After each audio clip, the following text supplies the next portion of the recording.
has brought me to my final destination. I'm winging it at EAA AirVenture.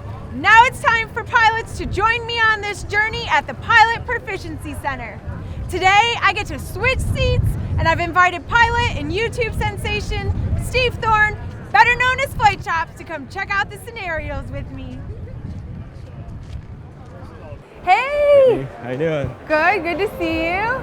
This is the Pilot Proficiency Center, and we're gonna go have some fun. We're going to do some training in the X-Wing, the MCX simulator, and the LD, and just kind of have fun with it and see what all the other pilots here at Oshkosh get to do. All right, let's do it. First, you're gonna need this. This is your pilot ID badge. Okay. All right, cool. First, we're gonna start on something so fun. It's our X-Wing simulator. And actually, the person I got to learn from out in Denver was Taylor. And so he's gonna help me out today so that all the knowledge I absorbed, I wanna make sure I get it right. Sure, okay. So, cool.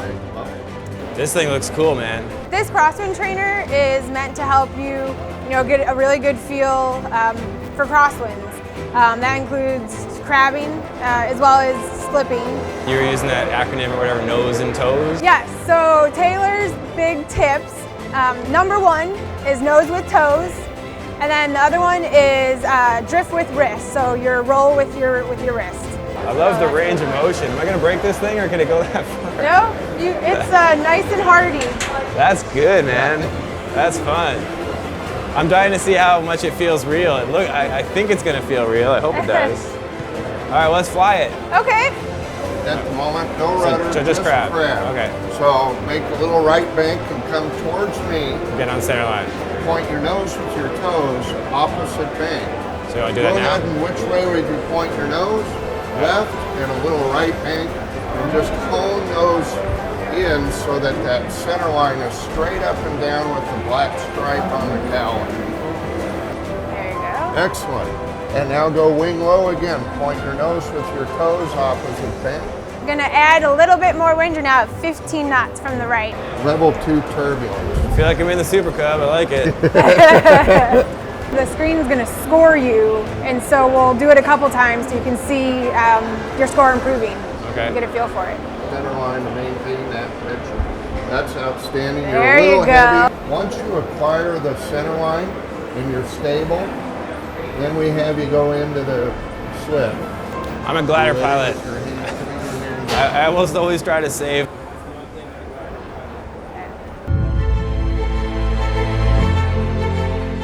So now we'll go in the MCX, and we're gonna practice a little bit of stalls and unusual attitudes. All right, so I'll do some pause. We'll just kind of fly around a little bit. So we're going to full power, pretend we're climbing. Yep. And then just like let it get way too slow. Yep. And you want to just recover immediately or Yep, let it go ahead and recover immediately on this one. There's a stall horn? There you go. Yeah.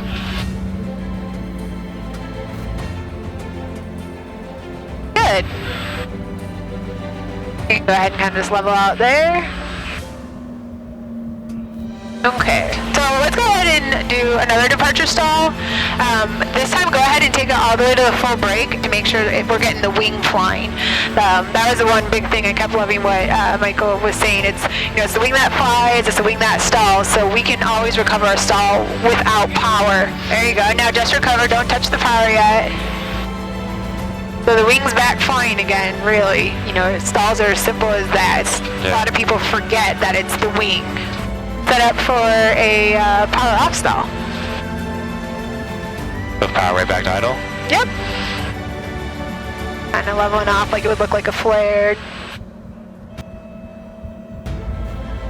There you go, power in, and you can cover on that one. And bring up the pumps. Yeah, you got it. Let's do some unusual attitudes. How do you do it with your students? You make them look down and then you make some crazy things happen? Yeah, so I like to do that. We'll do that first. I'll take the airplane out of the controls. Go ahead and look down. Yep.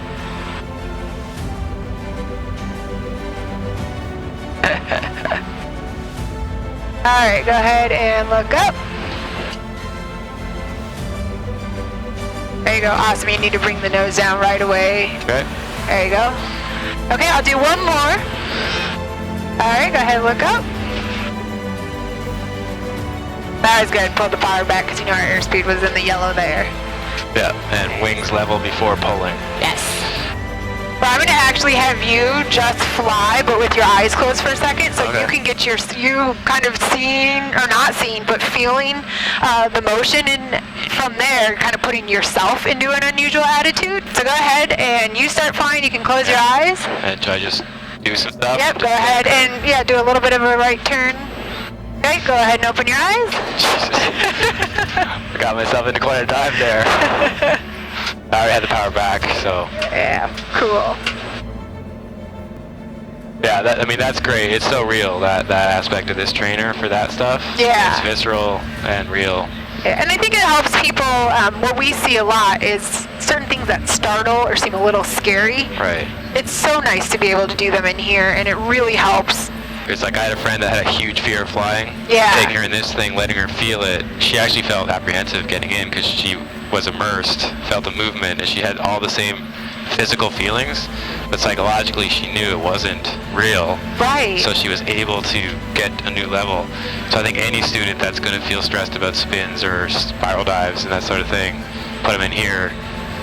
It gives them a lot of the basic initial stuff, and then when the real airplane, it's not all a surprise. If you feel good, then I think we should go do some more scenarios. Yeah. So we're going to be in this LD over here.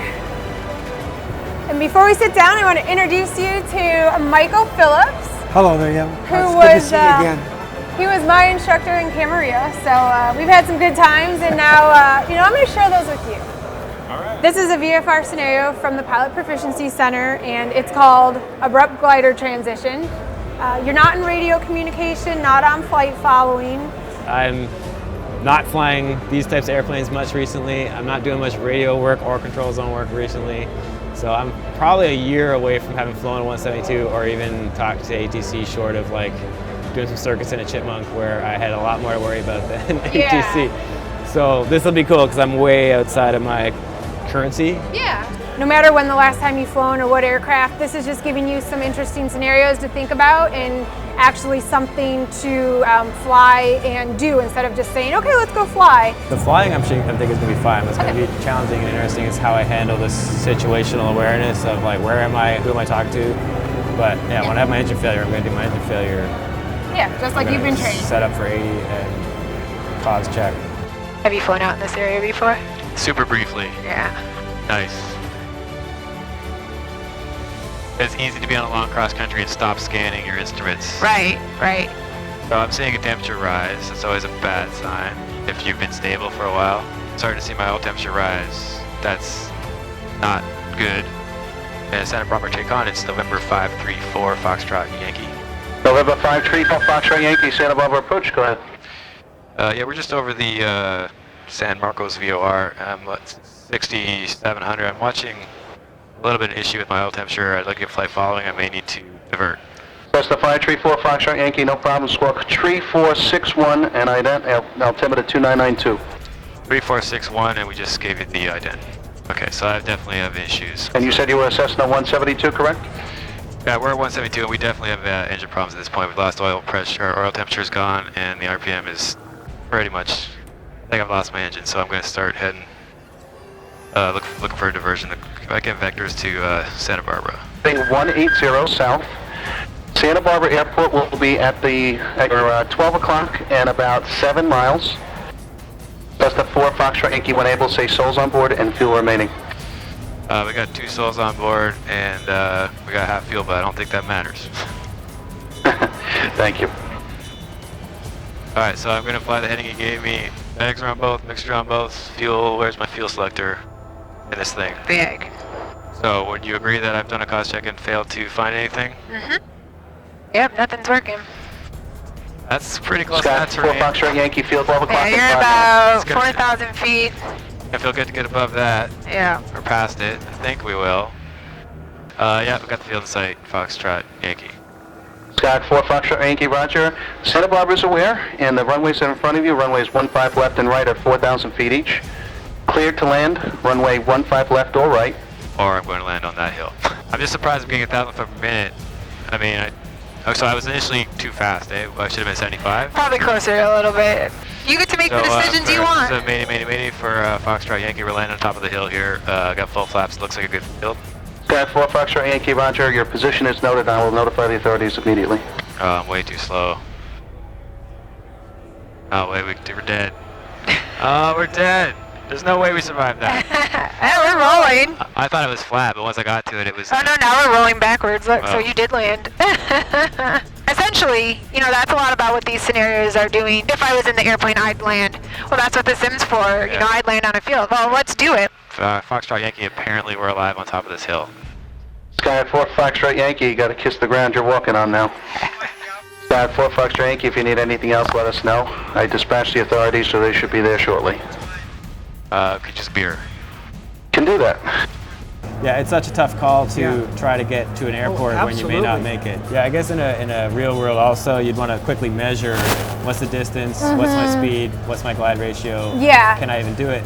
And in this case, there was terrain, but I like that Brittany had me fly away from, it was kind of like a no-win scenario where it's like, it's right there, it's tempting, right? Yeah. So you're right that I did not explore enough off-airport options because I had it in my head like it's there, it's gonna give me vectors, we're high, 6,000 feet, but we're in California and there's mountains.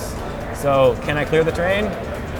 So we lived, but the airplane maybe isn't so good, and we might be a little sore. Well, the thing is, in any kind of these situations, if in fact something like this happens, the only thing that you can do is fly the plane, Right. and remember the insurance company now owns it. You're right. So we're done in here. We're gonna take your lanyard and your pilot badge, go to the Redbird tent, and debrief all these scenarios. All right, cool. Cool. This is kind of a fun thing for the pilots that finish in the Pilot Proficiency Center. So there's our abrupt glider transition. If you drag that spaghetti noodle, we could have made it if we didn't fail it.